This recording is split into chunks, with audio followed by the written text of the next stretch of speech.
Because diets don't last long because it's not realistic for your lifestyle, right? We don't know when you're gonna go on vacation. We don't know if you're gonna be stuck at the airport. We don't know if you're just running low on time. You're having a busy day at work. You're having a busy day with the kids, and it's just not realistic. That's why most diet fail. That's why I don't give my clients diet plans or meal plans to follow.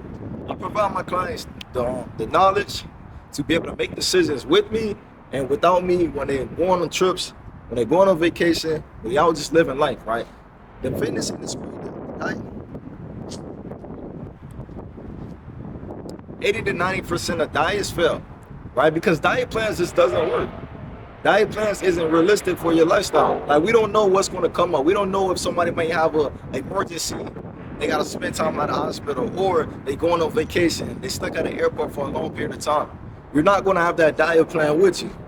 So we don't want you falling off with your fitness journey and your weight loss journey because you don't have your diet plan, right? That's just borrowed discipline. That's a borrowed plan for a short amount of time for you to stay on track, right? That's not going to last long term, 10, 15, 20 years down the line. I can tell you what's going to work long term. And if you stop viewing yourself as somebody who's just trying to get fit, someone who's trying to lose weight, and start viewing yourself as somebody who take care of their body, someone who wants to live long, someone who's an example for their family and their kids, someone who take care of their body because they care, because that's the type of person that I am, right? When I'm living my life, I don't count my calories. I haven't counted calories in months, right? The reason I don't count calories, for one, I've been doing this for a very long time, take care of myself, eating the right foods. I typically eat the same meals every single day, so I know exactly how much protein, how much calories, or a good range about where I'm eating, so I don't have to count calories. And another thing is, this is who I am, right? I don't need to count calories or track my meals or plan out my meals to eat healthy and not eat bullshit. I don't need to plan out my diet plan to not go to McDonald's. McDonald's does not excite me, right? Because it doesn't serve who I am as a person. I'm not the type of person who just put bullshit in my body. You know why? Because I want exceptional results in my life. I want exceptional results from my clients. I need to be operating at the highest level of myself each and every day, right? Because I view myself higher than just McDonald's and putting bullshit in my body, donuts, pizza, and shit like that, right? I view myself as somebody who take care of myself, who wants to live a healthy life, who wants to be an example, right? When you have that belief and you view yourself as such, your actions and your behaviors will align with how you view yourself, right? So if you shift from just searching for the next diet plan because I want to lose 20 pounds, or I'm trying to get fit, I want to be more confident, versus someone who take care of themselves, right? Your actions and your behaviors will align with that each and every day. Every single day you have a choice and a decision that you have to make and how you view yourself, right? A decision is something that will stick long term, long enough for you to actually make lasting change and for this to be the rest of your life. Like, this should not be feeling like a diet plan. My client lost 60 pounds in 8 months of us working together.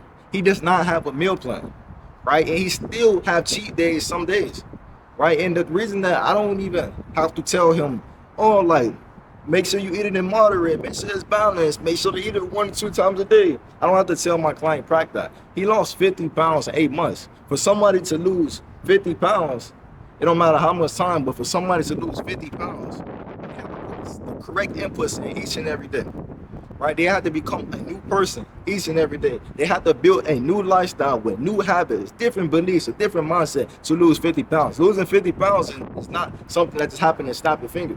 That takes time and time for you to actually be going after that goal each and every day. The reason my client Prank is able to eat his food that he loves without following a meal plan, still lose weight, is because he became something new. He's a new person from when he first started. When we first started, he was skipping the gym. He had a gym membership. He wasn't showing up. He wasn't committed, right? He was eating pizza.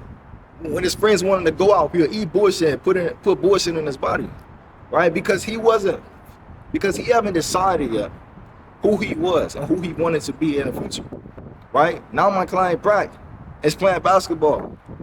Now he's trying to run his first 5K, right? That wasn't a thought process that he had 8 months ago. He didn't think about playing basketball. He didn't think about running a 5K, right? That's because he became something new.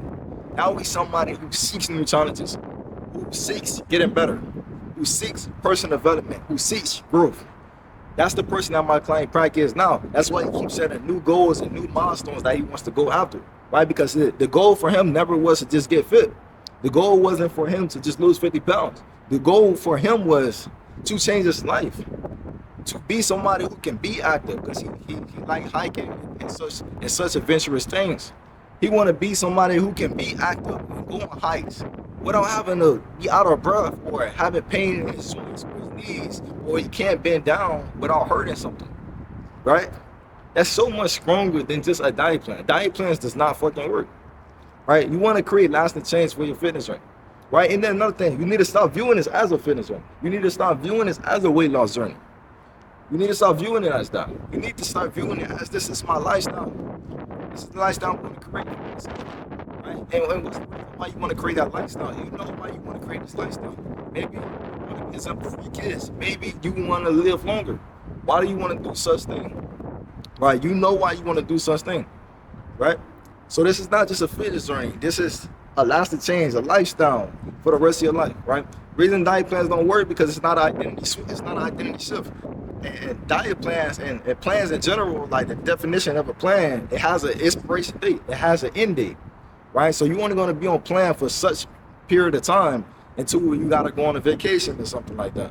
Then the diet plan is out the window, right? Diet plans and plans in general has an expiration date, right? But if you make a decision, that this is how I'm going to live my life, this is how I'm going to view myself, this is how I'm going to treat my body, this is how I care about myself, and how I'm going to take care of myself. Like if you view yourself as that, and you make that decision, your actions and behaviors will align with that, right? Do not follow a diet plan. They don't fucking work. I don't use a diet plan. My clients don't use diet plans. I don't have to tell my clients each and every day they should be eating this, they shouldn't be eating this, that they shouldn't go to fucking Panda Express and Popeyes and McDonald's. I don't have to tell my clients that, because that's not my model of coaching. My model of coaching is becoming something greater, becoming something better, right? Becoming a whole new person, identity shifting. But before you can do any of that, before you can have the identity shift and start viewing yourself as somebody different, there's 3 things that you want to have to do so you can make this a lasting change, so you can make this shift.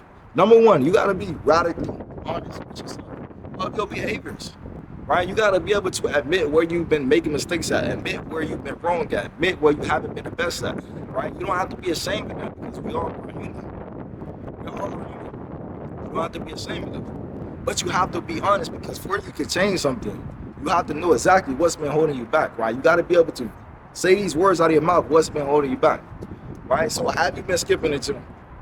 Have you been eating bullshit and putting bullshit in your body, right? Have you been paying for a membership and not showing up? First, you got to be honest with yourself on the behaviors that you've been doing, so you can actually make that change. That's the first thing you got to do, is be honest with yourself, right? Number 2,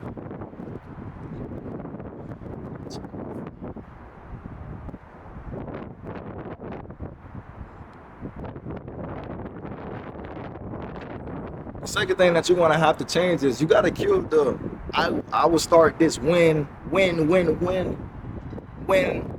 life slows down, when works get less busy, when the kids get a babysitter, right? So you got to kill that mentality. That time will never come. The perfect time will never come. And you shouldn't want that. You shouldn't want to wait to your kids get a babysitter for life to slow down, for you to actually take action on your goals. Because think about it like this. If you only can take actions on your goals when life is perfect, like what are you going to do when life gets busy again? That's not shifting your identity. Like I said, that's just being on track for a short amount of time until life throws some chaos towards away, and then you fall back on track and you start from square one. That's why a lot of you guys lose the weight and keep it off, right? Because you started your fitness journey when life was slow. Chaos came your way, maybe you pick back up. You have to pick up extra hours, and then you fell back off track, right? So you got to kill that mentality, and you got to go through the journey when it's most hard, so you can learn how to survive through the chaos and still be on track with your fitness journey. And then when the slow times do come up, you can just coast through that, because you already went through the hard times. That's the easy part. The hard part is doing it when it feels like it's impossible to do. That's the best time to start, right? And I've seen this time and time again throughout my clients. When they have those busy times come up, they was able to make adjustments along the way, on the fly, to make sure that they are still on track with their fitness, right? Even if they have to go from 4 workouts to 2 workouts, right? So you got to kill that mentality, because that's a belief that you're holding on to, that I can't start my fitness journey till times are perfect, and it's not going to serve me. We all have our own beliefs, right? We all able to fight for our beliefs and hold on to the beliefs that we have. We just gotta make sure that the beliefs that we holding on to is actually serving you, actually benefiting you and bring you close towards your goals, right? And the third thing you gotta do is you gotta stop viewing yourself as somebody different. You gotta stop viewing this as a fitness zone. You gotta stop viewing this as I'm trying to get in shape, right? This is a decision that you're making because this is how you see yourself. You see yourself as a healthy person. You see yourself who's conscious about the foods that they put in their mouth. You see yourself as someone who want to be an example for their kids and their family, right? And another thing that I learned, just to give you guys one more bonus tip, after working with hundreds of clients to help lose weight and build muscle and able to keep this on for good, they stop associating foods with they stop associating foods for how it tastes versus how it would make them feel, right? So when you go into Starbucks 9 in the morning and getting a sugary caramel frappe, they start thinking about the benefit. They start thinking about what's going to happen after they drink this coffee. After you drink that sugary coffee, how are you going to feel? You're going to feel like shit. And if you're feeling like shit, now your day is ruined before it even started, before it even hit 12 p.m.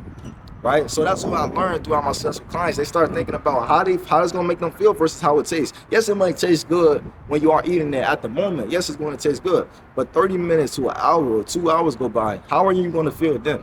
Right? When you start making that shift, when you are seeing these foods that look like they may taste good or be enjoyable, start thinking about how it's going to make you feel after you eat the foods. Right? And if you're trying to optimize for performance, feeling better, being more active and more energetic throughout the day so you can get stuff done and just feel better for going to the park with your kids or things of that sort instead of sitting on the couch and watching TV and crashing for the rest of the day. If you optimize for performance, start thinking about how food's going to make you feel versus how it tastes, right? Because you're going to regret it later. And I know this from my own experience. Times I cheated on my diet, on my lifestyle, because all I eat is eggs and beef. And just eggs and beef every single day. I eat 1 pound of beef, 10 eggs every single day, and fruit. Right? When I cheat on this lifestyle that I created for myself, I always regret it. I always regret it because it makes me feel so much like shit. The times that I did go to McDonald's, I learned again and again and again that it's just not worth it. The energy that you're gonna have after you eat those certain foods, it's gonna make you feel like shit. You're not gonna be as productive. You're not gonna be as sharp. Right? So start thinking about how it's going to make you feel so you won't have to regret it later. You don't make the mistake I did. Where I made the mistakes and I'm here to tell you, just don't fucking do it. So keep that in mind. Kill the mentality of this is the weight loss journey, this is a fitness journey, and start focusing on who am I? Ask yourself that question, who am I? Who do I view myself as? Who do I want to be? Right? It's so much more powerful and this will help you make this a lasting change, keep the weight off for good.